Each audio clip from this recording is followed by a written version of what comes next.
প্রথমেই বলতে চাচ্ছি, আপনারা যে ঘটনাগুলো আমাকে পাঠান, দয়া করে সেই ঘটনাগুলো সুন্দর মতো সাজিয়ে লেখার চেষ্টা করবেন, কারণ আপনাদের ঘটনাগুলো পড়ে বুঝতে বুঝতে আমার অবস্থা খারাপ হয়ে যাচ্ছে।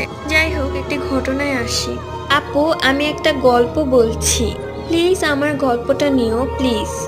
একদিন আমি স্কুলে গিয়েছিলাম। স্কুলে যাওয়ার পর একটা স্টোর রুম ছিল। সেই রুম থেকে আমি একটু আওয়াজ শুনতে পেলাম।